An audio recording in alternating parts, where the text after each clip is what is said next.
telling you right now, this is just some of the best stuff you're ever going to hear. You ever have heard from Kirby Smart. You ever will hear from Kirby Smart because, listen, there is a subtle truth about Georgia versus Texas that I don't know that either side wants to really fully admit, is that Texas in many ways has tried to be the anti-Georgia, and Georgia in many ways we perceive has tried to embody the opposite of what we would say that Texas thinks it's about. Texas feels like a very modern program in what's supposed to be this player empowerment era when there's NIL checks and there's transfer portal and whatever else. Texas is supposed to be at the forefront of leveraging all of those things for its benefit.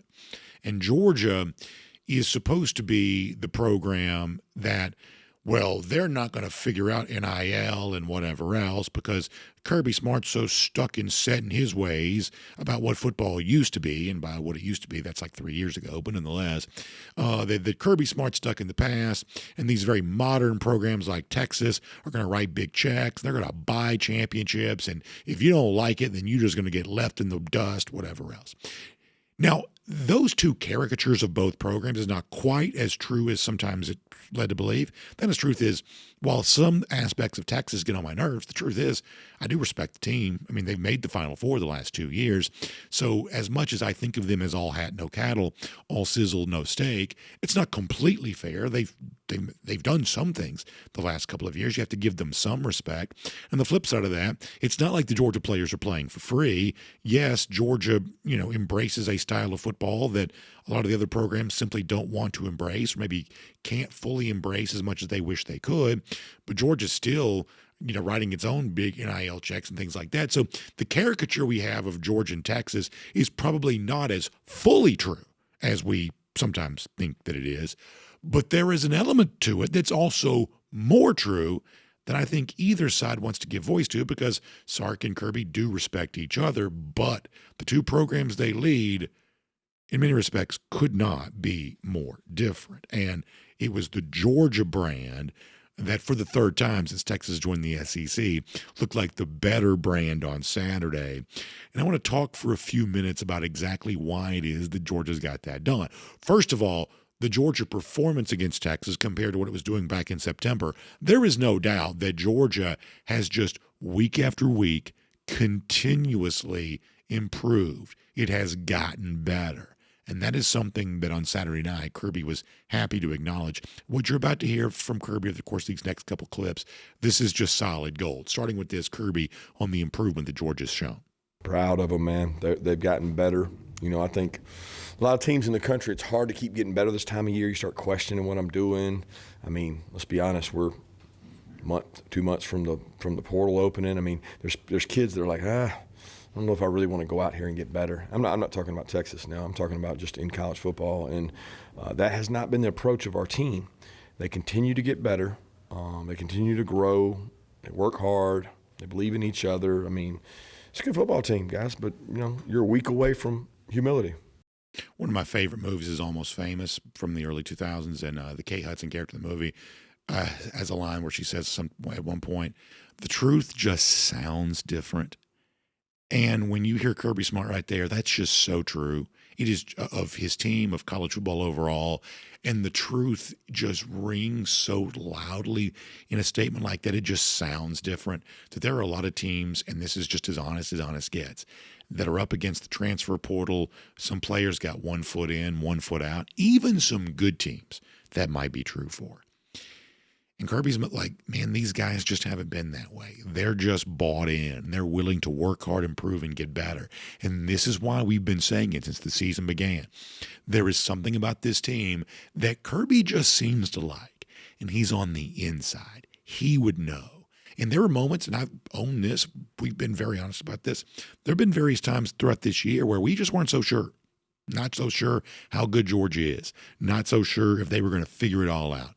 Not so sure if this was going to happen for this Georgia team. We weren't quite so sure. We're on the outside looking in. Kirby on the inside, he seemed to know. And maybe what he just described, a team that was willing to work harder than its competition, maybe that is what he knew. Or maybe he knew just how willing this group would be to embrace what Kirby Smart seemingly always demands from his team, which is the willingness to embrace physicality, contact, trade and paint, big hits, hard tackles, knockback tackles. Georgia right now seems to embrace that as much as it ever has, and more so than the teams it's playing. That's just what Georgia seems to be about, and Kirby Smart also talked about that too. Work. I mean, we believe in being physical. I mean, we get after it. You know, we believe in what we do. We have a process. I don't know that we're doing anything different than anybody else. You know, I had other people say that their practices are similar to ours, but our kids believe in it. Our kids believe in down and dirty. They believe in, you know, the SEAL mantra of let's take them to the water. Let's see who can survive in the water and see who's going to tap out first, ring the bell, and run from the contact contest. And they believe in that. Like, they believe in the physical toughness that it takes to win games. And that has prevailed in a lot of our games, a lot of our tight ball games. That has prevailed.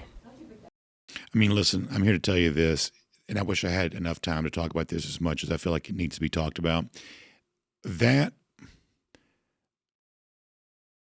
physicality, that unapologetic masculinity, to be frank, that was maybe supposed to be on its way out of football, and there was supposed to be a smart guy revolution of advanced stats and money management and whatever else, you know, Moneyball type stuff that was supposed to take over and push the old physical, tough-minded football coaches into the periphery. Those guys were supposed to be aging out of the sport, and there was supposed to be a new revolution of smart guy football that was going to push the physicality out.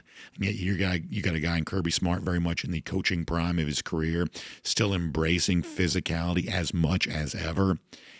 This is such a problem for programs that can't seem to match the way it is that Georgia does it. And the fact that Georgia, even in the midst of all the change that college football has endured, still does it as well as it ever has. Man, what a statement that is in a game like this against Texas. And Kirby Smart mentions the Navy SEALs. Apparently this was a rallying cry for them this week, how they train, what they do, how they get ready. And Smart went into more detail on this. I'm telling you, the stuff we got from Kirby postgame, all-timer, all-time. It's almost like a movie monologue in some cases. All-time stuff from him, going into more detail about Navy SEALs training and how his team matched that with its own game week preparation. It just fit this game. I mean, it was Drew Brannon, our sports mental guy, and we had a long talk Friday, and we talked about, you know, what's not for some people is for others. And the hardest part of the SEAL training is when they go after the hype phase. Everybody's hyped up before the game. Everybody's hyped up at kickoff. But when they go to that water phase and they go down and do the water torture, surf torture, it's not everybody wants it. It's not for everybody. And people start ringing the bell. And we wanted our guys to take it to the water and see who wanted to ring the bell and be the most physical team. And they enjoyed that. They enjoy that personality. So if you're not familiar with like the Navy SEAL story, and I only partially know this, the way it works is in the training, you go until you can't handle it anymore. And when you can't handle it anymore, you just walk over and ring the bell. And listen, it's an arduous process. There's really no shame in ringing the bell. I mean, it's not for everybody. And when it's no longer for you, you just walk over and ring the bell. And those that don't ring the bell, they're Navy SEALs. And do you know how scary it must be if you're trying to compete with Kirby Smart, and Kirby with this stone-faced assassin's look is in the post-game press conference talking about torture and like, do you know how scary that must be for teams that have to play Georgia to listen to him going into all of that about what Georgia did to get ready for this game on Saturday? I want to give you one more here, and this, I think, sums it up. I mean, this is just as Georgia as it gets. In a day and age in which anybody seems to want to talk about NIL, Georgia, whose players are well paid too, by the way, are a lot more than about that. One more from Kirby Smart. It's all really, really good. Here's one last one from Kirby. Yeah, it's the approach we take. We're gonna dominate and try to win the fourth quarter. It's what we do in practice. It's what we do in the off season. It's what we build our core culture around, is being a more physical team. And you have to recruit physical players, and they have to buy into that process. I don't know that a lot of these kids nowadays, they want to check. They don't want physicality. And if you have the check and no physicality, you end up with nothing. So we're not just getting checks at our place. We're hitting people. I'm just telling you, man, that's as good as Kirby's ever been. And I don't think anything embodies that more so than Georgia. I don't think he's really taking a shot at Texas necessarily. I think he's taking a shot at anybody else in college football who makes it primarily about the paycheck. If you got money and no toughness, eventually the tough guy's going to take your money from you. I mean, that's the story of humanity. And that's still how football works too, that you can get the big check, but if the other team's tougher than you, eventually they're going to get the glory, and eventually they're going to have the success, and eventually they're going to have, the rewards that come from that. And the performance for Georgia against Texas on Saturday night would seem to be the perfect embodiment of all of that. And we'll make that Around the Doghouse, poured today by our friends at Dr. Pepper. We love Dr. Pepper. We love college football. We're proud that when Dr. Pepper thinks about college football, they think about DawgNation Daily, because when we think about college football, we think about Dr. Pepper. When it's game day and you're enjoying time with friends, watching games, of course, the delicious, one-of-a-kind flavor of Dr. Pepper is what you want to enjoy, whether it's the original Dr. Pepper, Diet Dr. Pepper Blackberry, Dr. Pepper Blackberry Zero Sugar. We're coming up on the SEC Championship, and of course, Dr. Pepper is going to take over Atlanta for that. I'm already excited about that. Huge presence for that game. We hope Georgia's there too, but we know that Dr. Pepper is going to have a huge presence in the game and heading towards the college football playoff as well. That is what they're all about. We love our friends at Dr. Pepper, and we're proud to have them as a part of Around the Doghouse. So as you're doing your grocery shopping, whatever supermarket you go to, make sure you pick up the rich, one-of-a-kind flavor of Dr. Pepper. We love them, and we're proud to have them as a part of Around the Doghouse.